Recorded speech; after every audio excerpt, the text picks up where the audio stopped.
Alright, we're back, everybody. See where this leads us.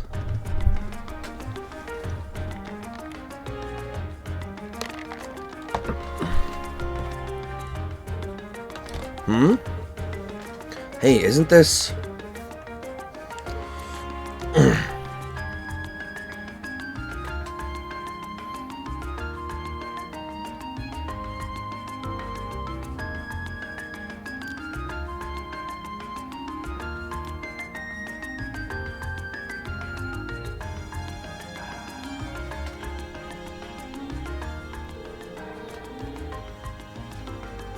We seem to have emerged in the Ost district. Machias' home is here, if I'm not mistaken. Wow, I had no idea that underground passage went all the way from the port to here. That network of tunnels beneath the city really does seem to cover a vast area. It's like something out of a spy novel, I'll say. Maybe it's a sign.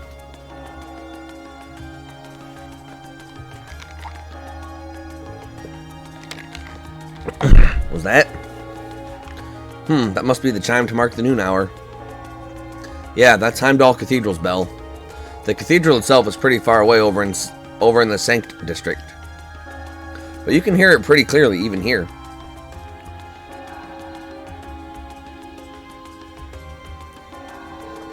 Well, I think it's about time we found something to eat. How about we order to go from one of the local shops? And we don't really have much, but I'd be happy to at least treat you to coffee at our house. What? You mean Machias? You're inviting us into your home, then? Sure, why not? He's Machias. He's great.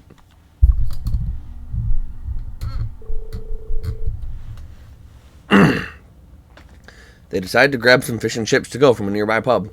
With their meal in hand, they headed to Machias' house to enjoy lunch with a good cup of coffee. His home is very Machias of him.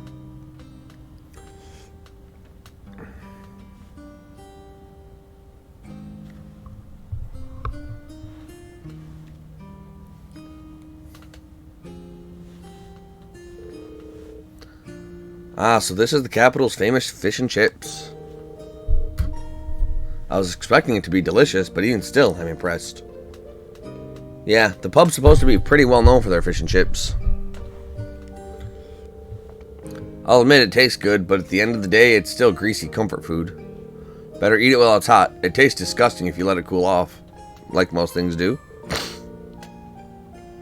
Probably still better than wartime rations, though. What food isn't? This coffee seems pretty high class, though. It's got a nice, rich fragrance. Do you buy your own beans and grind them at home? Yeah, looks like my father went out and stocked up not too long ago. Now and then he gets the chance to take some time away from his duties and come and relax back here. He sees his coffee as a small island of luxury in his hectic daily life, I think. That does sound like something I could see Governor Regnitz saying. He seems like quite a respectable man to me.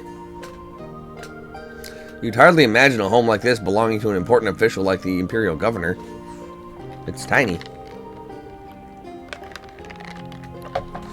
You know, Fee, it wouldn't hurt to be a little less blunt. No worries. As I said, my father and I are commoners, through and through. He might be a top official, but neither of us really saw that as a reason to change our whole lifestyle. Besides, it's not as though we don't have some attachment to this house. Ah, right. It does seem like a comfy place to live in, though. Really cozy and relaxing. Ooh, there's a photo. Oh, that.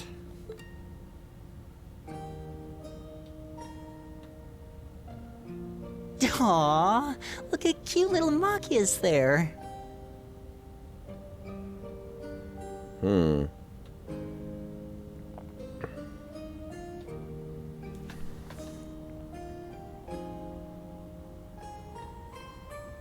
Nope.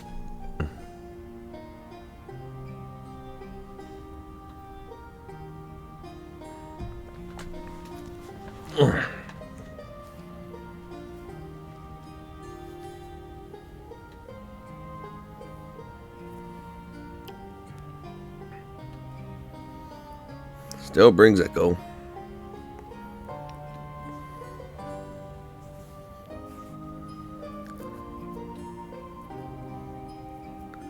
Well,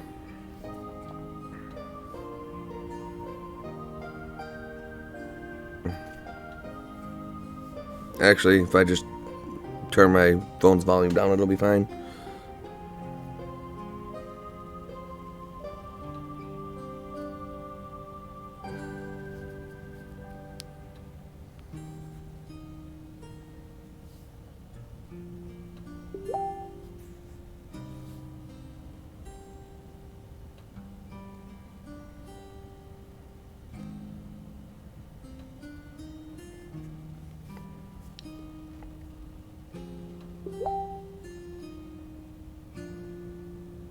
Okay. He looks like he had such a sweet disposition. Yeah, before he grew up to be a stubborn old nag. Stop nitpicking people's old family photos! Honestly. The governor looks the same as ever, though. Is that woman next to him your older sister or something? Close enough. She was a cousin on my father's side of the family. Since she lived quite close, she often came to visit. Our family was just my father and I, so having her around was a big help. The way you speak about her seems to imply you no longer see her. Did she get married and move away? She died around 6 years ago. Oh. I see. And that has something to do with why you hate the nobility, right?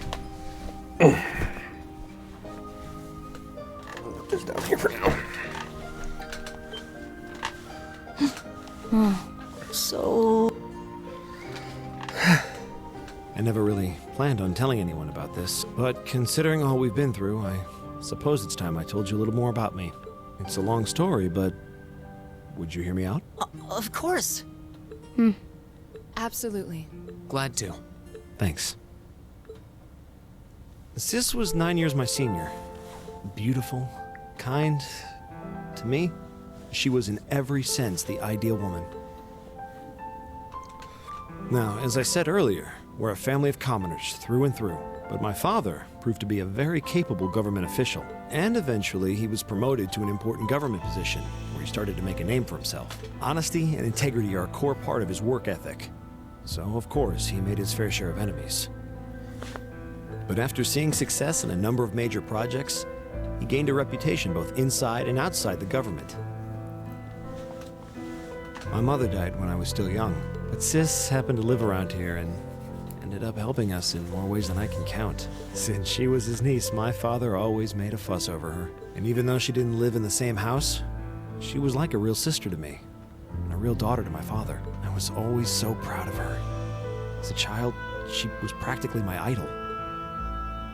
And as you'd expect, she had countless admirers among the men of the city. But for all her popularity, she was always level-headed and sensible. So I never felt I had anything to worry about, until he appeared. He was one of my father's subordinates at City Hall, though unlike him, he was a noble by birth. A man of high rank, too. The heir of a count. However, he had none of the arrogance or haughtiness one usually associates with the nobility.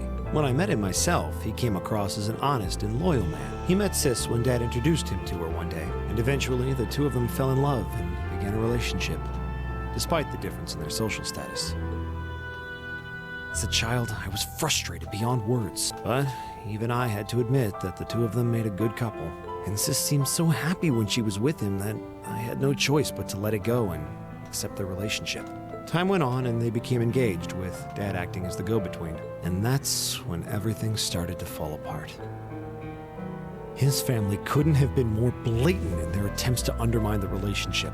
Apparently, one of the four great houses, House Cayenne, proposed an arranged marriage on short notice, and the Count's family were up in arms at the thought he might choose to take a mere commoner as his wife. Since my father held an important post, they were limited in how shamelessly they could try to sabotage the marriage. They began to harass and threaten her in secret every way they could think of.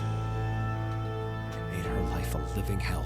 Maybe she didn't want to cause trouble for the man she loved, or perhaps she did it out of consideration for my father, but all that time she chose to endure it alone. She never discussed it or asked for help. And finally, it became so crushing that she took her own life. It was only afterward that my father and I learned what had really happened. It seems that at the very last, he had chosen to betray her love for him. But I told her, he said. I told her I'd treasure her as my mistress instead if she'd just accept that we couldn't be married. I just don't understand it. Why would she take her own life? Because you didn't fight for her, dickhead. After that, my father seemed to redouble his efforts. It was like watching a machine kick into high gear. With the help of his ally, Chancellor Osborne, he was able to wrest control of City Hall from the noble faction. And thus, the commoners and stuff.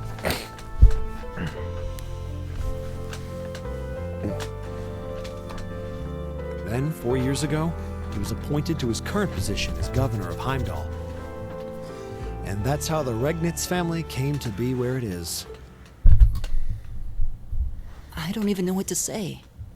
So that's why you started hating nobles? Yeah. I was Makes so sense. furious at Sis's death. My hatred needed to be directed at someone. Anyone. First I blamed her fiancé, then his family, then the family of the Duke who tried to intervene. In the end, I just hated the nobility as a whole. The people, their culture, the entire idea of social classes. I desperately wanted the strength to win against them. To show how right I was. How wrong they were. But deep down, I knew the truth about my hate. I knew I was taking out my anger on people who didn't deserve it. People who had done nothing wrong. You did? They may be from different social classes, but people are still individuals. Sis's fiancé was faithful to her. He just wasn't strong enough to shield her from all that ugliness, despite his love. And the Count and his family were only acting in their best interests, which is to be expected, really. Ultimately, I've had to acknowledge that not all commoners are good people, and not all nobles are unworthy of respect. Eustace might not have done much to change my opinion, but getting to know you two showed me that there are nobles who live up to that name. Machias. I have no idea how my father feels about all of this, but this is how I've come to feel. I see. You have my thanks. I'm glad you felt you could talk to us about it.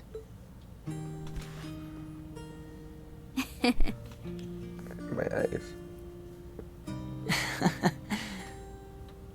Still, I don't think it hurt to be a bit more honest with yourself. If you're willing to admit all of that, maybe you can find it in you to be friends with Eustace too. Are you kidding me? I might accept that not all nobles are bad, but that arrogant, self-centered fool can go choke on a palm. Always mocking me for spending so much time studying, or telling me I need to get out more. I don't think he goes quite that far. Besides, I don't think he does it on purpose. He doesn't mean any harm. That's the most irritating part! He does it without thinking! To be young again. Well, that was a good coffee break, wouldn't you say? To be young and in love. Marcus can now use the S-Craft ultimate shot.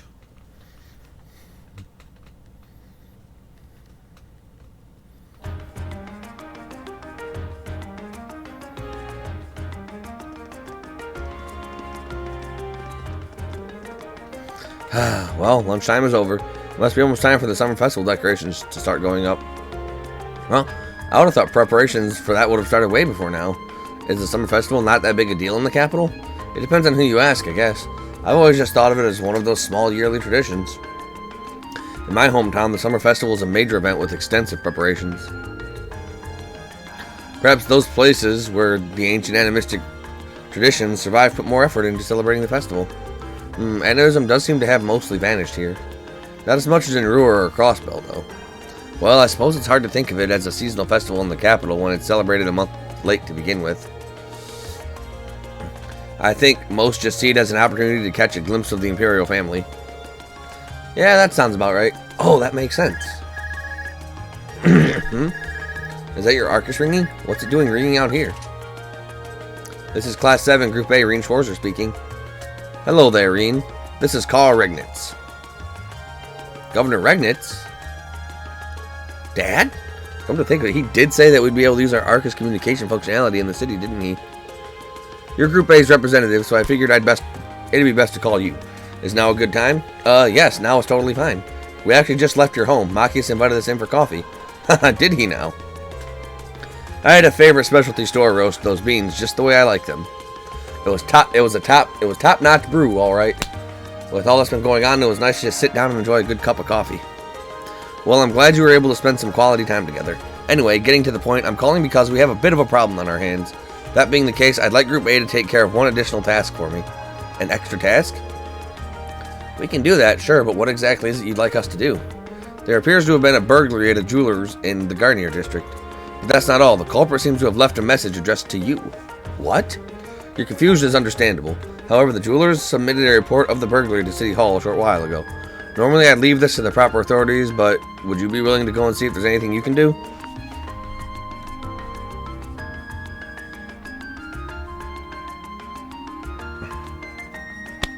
Of course, sir. We'll head over to the Garnier district at once. All right, then. I leave this matter in your hands. What was that all about? Whatever it was, you seem perplexed. Well, wait till you hear this. So, a jewelry boutique was burglarized and the culprit left a message addressed to us? Weird. Though thinking about it, this all seems kind of familiar. Yeah, now that you mention it, I'm getting a strange sense of deja vu as well. Still, it would have been helpful if my father could have furnished a few more details.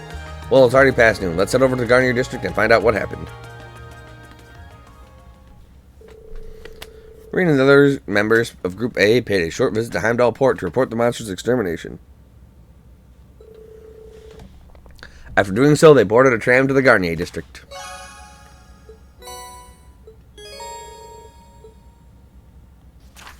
It seems a burglary is taking place at a jeweler's in the Garnier district called San Corries. We should head over and find out what happened as soon as possible.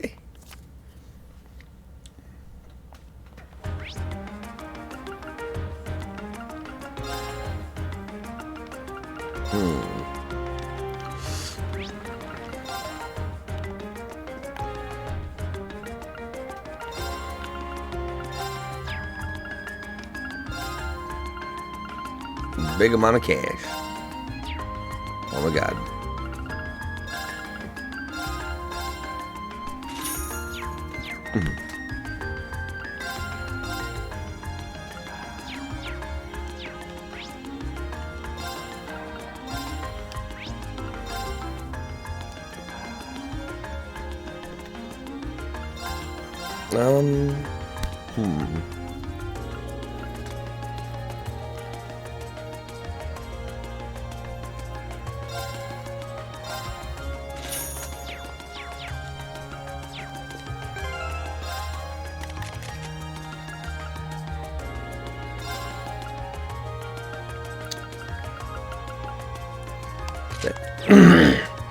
A little overkill on the evasion, but it's fine.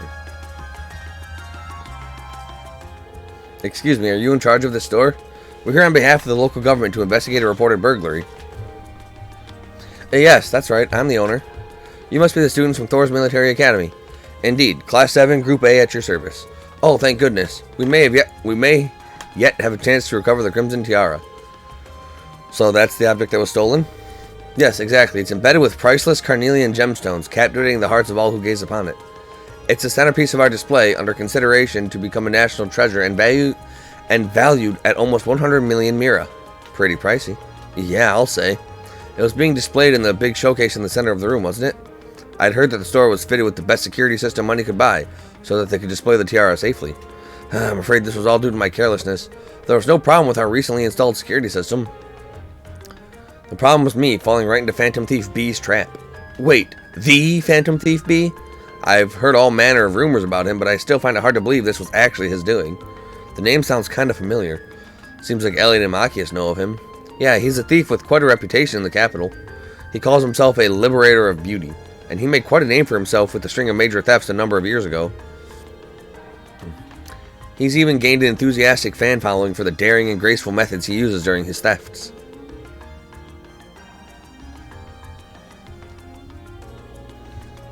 Oh, now I remember where I've heard this name before. He's the thief who managed to steal an orbital tank from the Imperial Army, right? Yeah, that's one of his most famous exploits. I seem to recall hearing that story myself.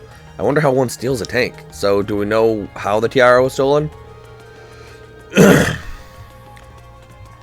Phantom Thief B is well known for sending a victim a card notifying them of his intended crime before he commits it. Did he send a card this time? Yes, that's right. The card also contained this message. Your prized tiara has already been replaced with an imitation. However, that message was a feint.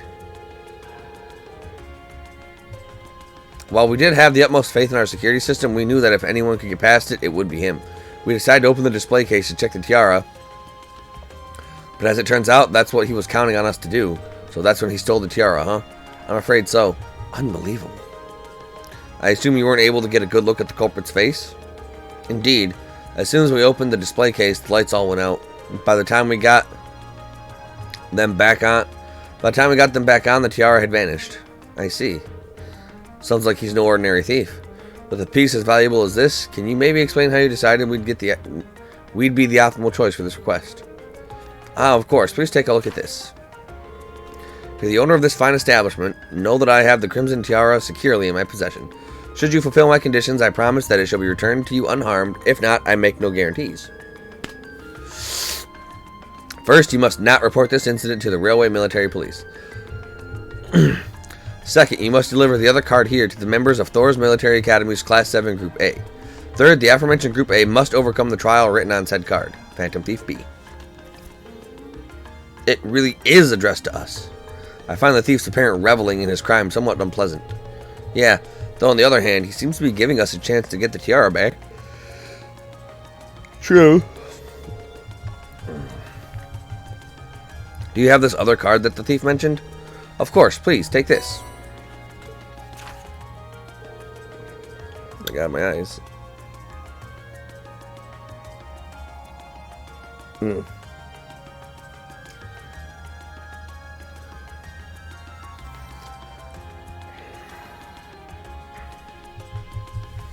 Salutations, ladies and gentlemen of Thor's Military Academy's Class 7 Group A. Should you wish to recover the treasure you seek, accept and overcome the trials I have placed before you. All of the keys lie within the Vermilion capital. The first key is at the feet of the conqueror with the heart of a lion. A riddle, is it? Well, I'm sure the Vermilion capital is just referring to the city itself, but as for the feet of a conqueror with the heart of a lion, seems like a treasure hunt, and this card's our first clue. It does seem that way. So do you think you can help us out? We'd be happy to. Indeed, taunting us like that, I'm all for wiping that smug satisfaction off his face. Let's be off then. Thank you so much. Please find it.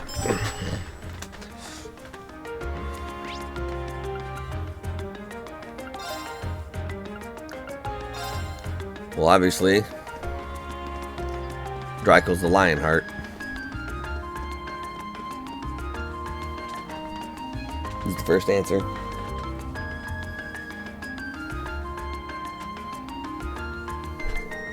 The Conqueror with the heart of a lion. It couldn't mean anything other than this statue of Emperor Dracos. Agreed, it's hard to hear a clue like that and not immediately think of Dracos the Lionheart. And this statue is the most famous monument of him here in Heimdall. Then chances are good that we're in the right place. The card said to look at his feet. Let's do it then. Here we go, it's the same type of card as the last one too. I assume we were correct then? Well, we won't know until we check. The second key is in the northeastern seat of the Prismatic Palace. The second key, so basically, we've got another scavenger hunt. So it seems. I can't believe he's making us go through this whole rigmarole. What can we do but play along, though? In the northeastern seat of the Prismatic Palace. Just what could that mean?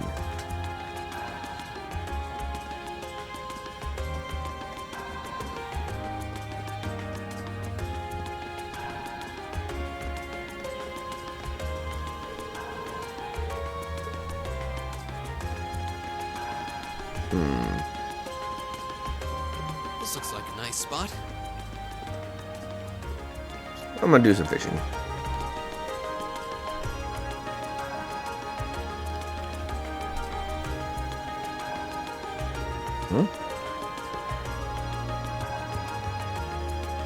What the?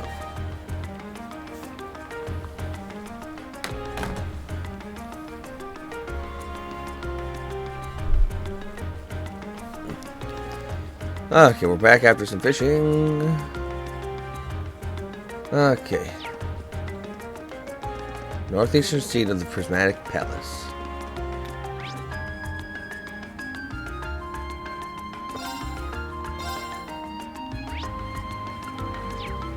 Plaza Bifrost?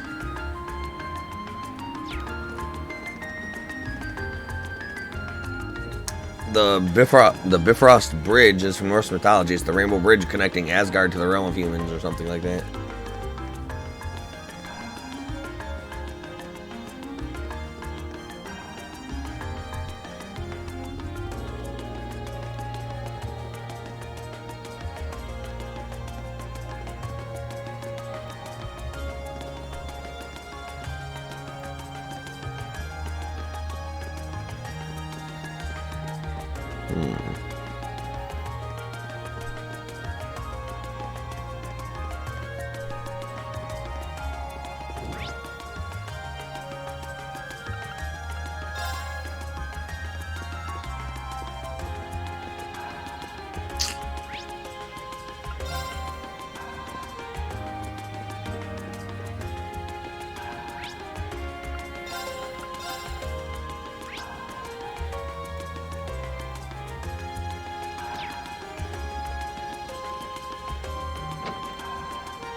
Location seat of the Prismatic Palace.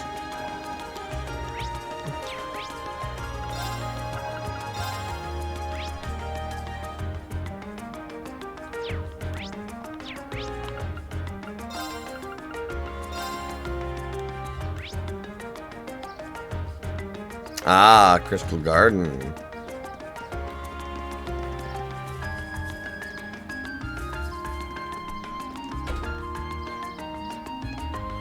Rainbows of lights.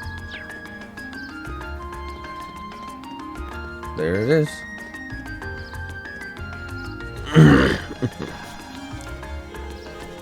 This must be the Prismatic Palace.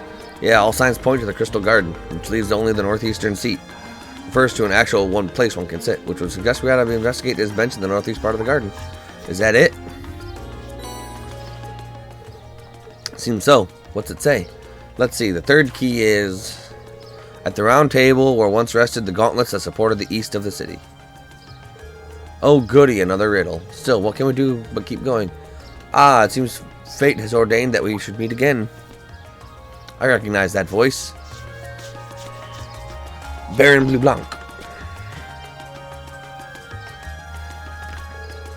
Who were you again? He's Baron Blue Blanc. Yeah, we first met during our field study in Bereahard, I believe. Très bien, I am most pleased to see that you have not forgotten me. You're not hard to... You're not simple to forget, my man. You are very eccentric. Yeah, that's the word I'll use.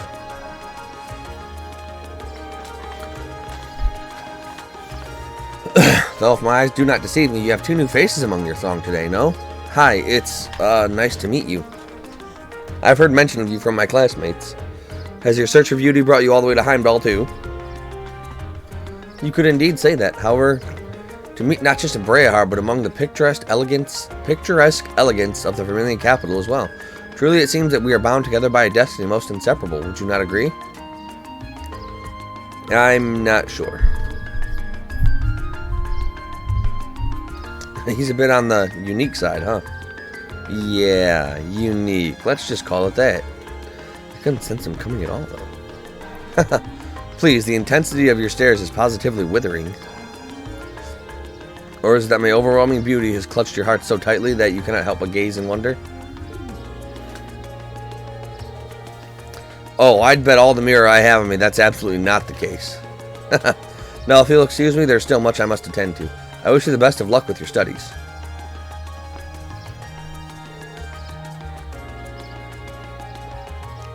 And there he goes. So, what did he come to convey to us? With that guy, who knows?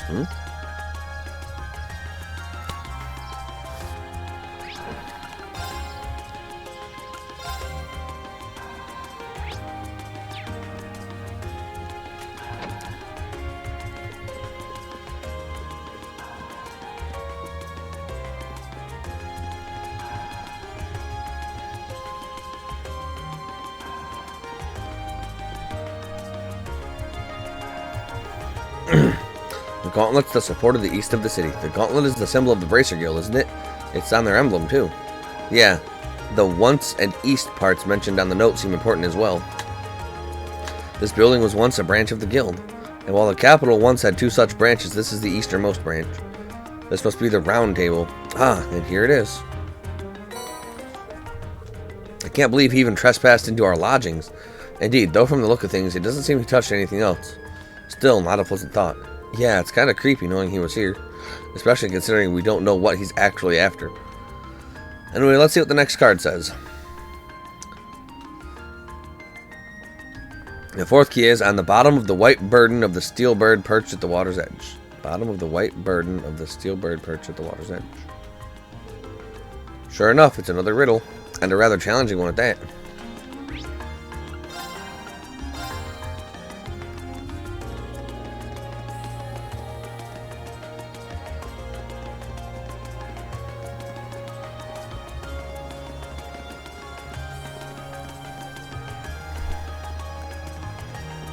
Bottom of the burden of the steel bird. Being near water always helps me relax. Oh yeah, your hometown is right on a lake, isn't it? Esperanza? I believe it means hope.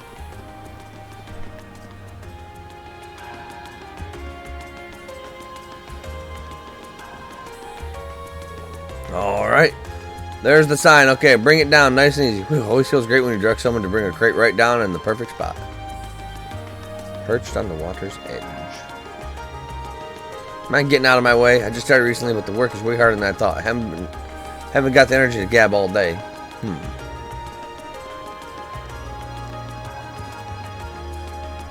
Steel bird's burden, perched at the water's edge.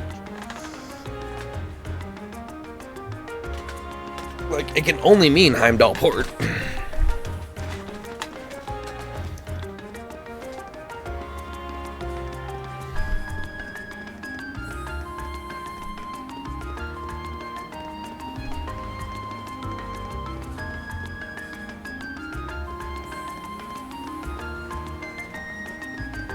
This looks like a nice spot.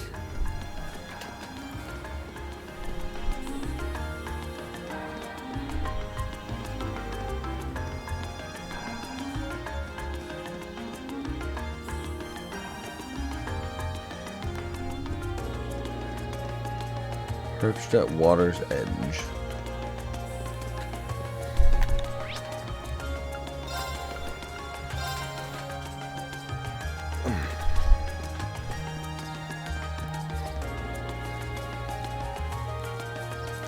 At the bottom of the steel bird's burden, perched at water's edge.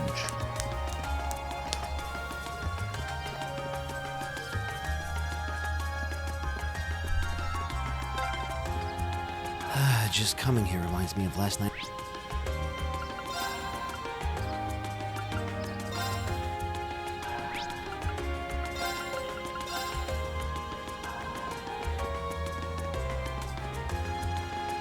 Sounds like you had a rough night.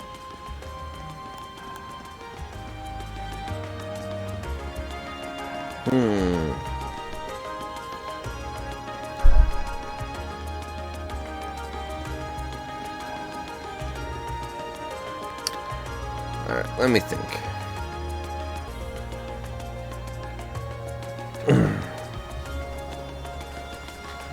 Alright. It's these boxes right here in Heimdall Port.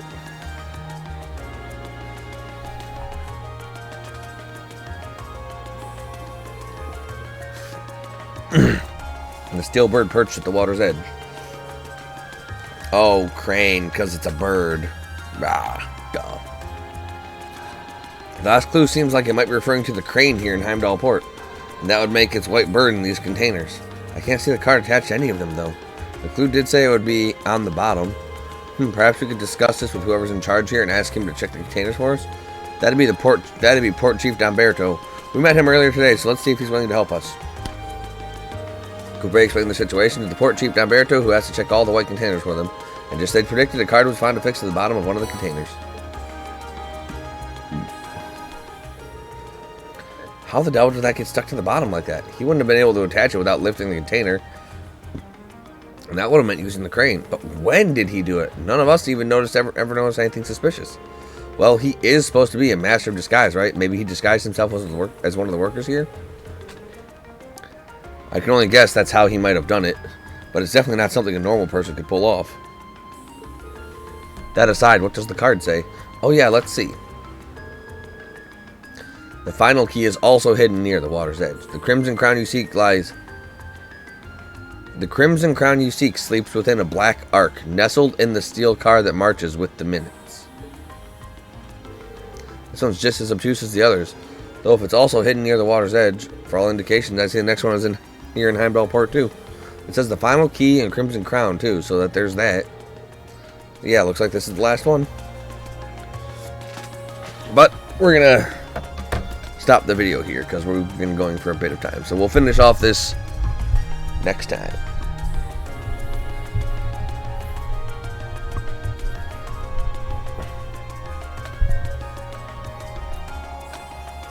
Till then, everybody.